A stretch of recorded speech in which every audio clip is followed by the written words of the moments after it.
Abdominal paracentesis is performed as a diagnostic procedure to establish the etiology of new-onset ascites or to rule out spontaneous bacterial peritonitis in patients with pre-existing ascites. Large volume paracentesis is performed in hemodynamically stable patients with tense or refractory ascites to alleviate discomfort or respiratory compromise. Many patients undergoing paracentesis will have baseline coagulopathy or thrombocytopenia. However, the incidence of clinically significant bleeding during paracentesis is extremely low, and routine use of fresh frozen plasma or platelet concentrates is not recommended. Paracentesis should be avoided in patients with disseminated intravascular coagulation. The paracentesis needle should not pass through sites of cutaneous infection, visibly engorged subcutaneous veins, surgical scars, or abdominal wall hematomas. Extra caution should be used in pregnant patients and those with organomegaly, small bowel obstructions, or probable adhesions. When available, ultrasound guidance should be used to minimize the risk of intra-abdominal organ injury, especially in patients who are overweight and those with multiple surgical scars. There are various devices which are frequently assembled in prepackaged kits that can be used to perform paracentesis. You should be familiar with the specific devices available at your institution. For sterile preparation and administration of anesthesia, you will need a skin cleansing agent, sterile gauze, sterile gloves and drape, and a face shield. You will also need a skin marking pen, 1 or 2% lidocaine, a 10 milliliter syringe, and a 22 or 25 gauge needle.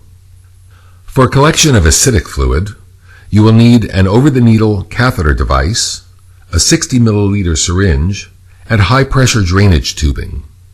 You will also need specimen tubes, large evacuated containers, and a sterile occlusive dressing.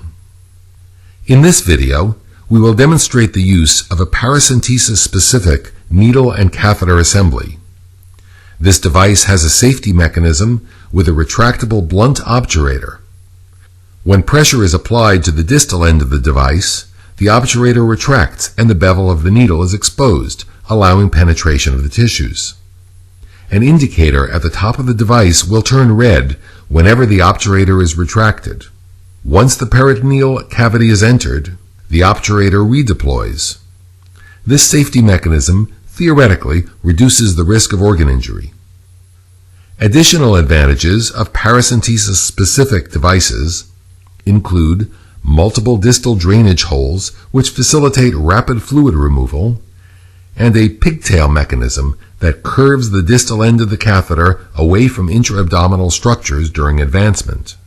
If such devices are not available at your institution, standard 18-gauge intravenous catheters may be used.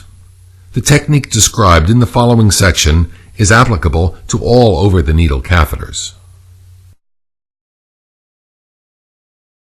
Explain the procedure to the patient and obtain informed consent. Risks of bleeding, infection, intra-abdominal organ injury, and post-procedure hypotension should be discussed. Position the patient supine in the bed with the head slightly elevated. Recommended sites of needle insertion are 2 centimeters below the umbilicus in the midline and either the left or right lower quadrants. If a lower quadrant approach is used, confirm that the entry site is lateral to the rectus sheath to avoid puncturing the inferior epigastric artery. If the subumbilical approach is used, the bladder should be emptied before the procedure. If available, bedside ultrasound should be used to find an appropriate location that contains acidic fluid but is devoid of loops of bowel or solid organs. Mark the site of needle insertion with a skin marking pen. Paracentesis is a sterile procedure. Sterile gloves and a face shield are required. The use of a sterile gown is optional. Prepare the site with an antiseptic solution and then apply a sterile drape. Using a 22 or 25 gauge needle, anesthetize the superficial skin with a wheal of local anesthetic such as lidocaine. Continue to anesthetize the deeper tissues in the anticipated tract of the paracentesis catheter, intermittently pulling back on the syringe every 2 to 3 millimeters. Once peritoneal fluid begins to fill the syringe, inject additional anesthetic to anesthetize the highly sensitive parietal peritoneum.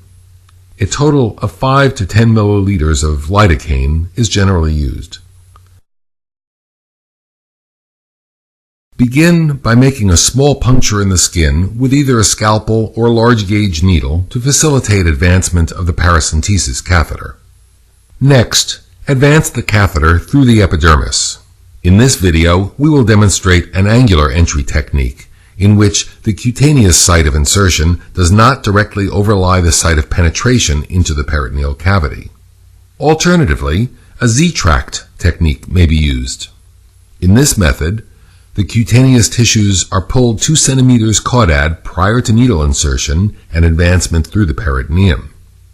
When the catheter is withdrawn at the end of the procedure, the cutaneous entry site will retract to its original position.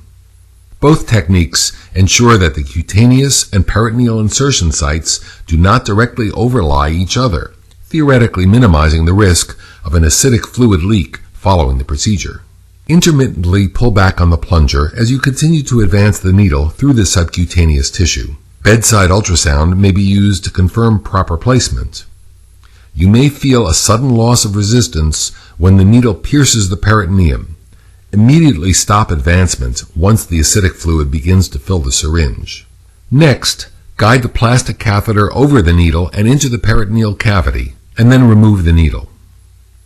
If a diagnostic sample is required, attach a large syringe to the catheter and aspirate 30 to 60 milliliters of fluid for analysis. For therapeutic large volume paracentesis, attach the high-pressure tubing to the end of the catheter and then to an evacuated container. Further containers may be used for collection of fluid if necessary. Blood pressure and heart rate should be monitored during large volume paracentesis. Once the desired quantity of fluid has been removed, withdraw the catheter and apply a bandage.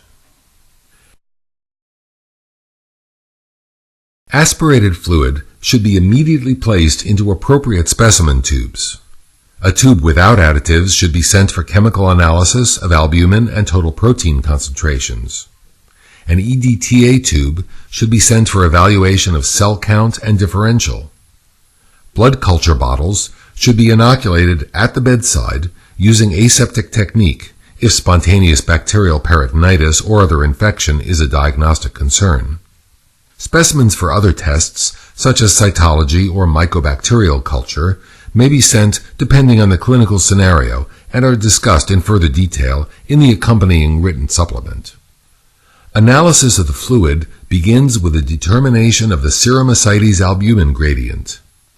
Gradients higher than 1.1 grams per deciliter indicate that the ascites is due to portal hypertension. Gradients less than 1.1 grams per deciliter suggest other causes, such as cancer, infection, or pancreatitis.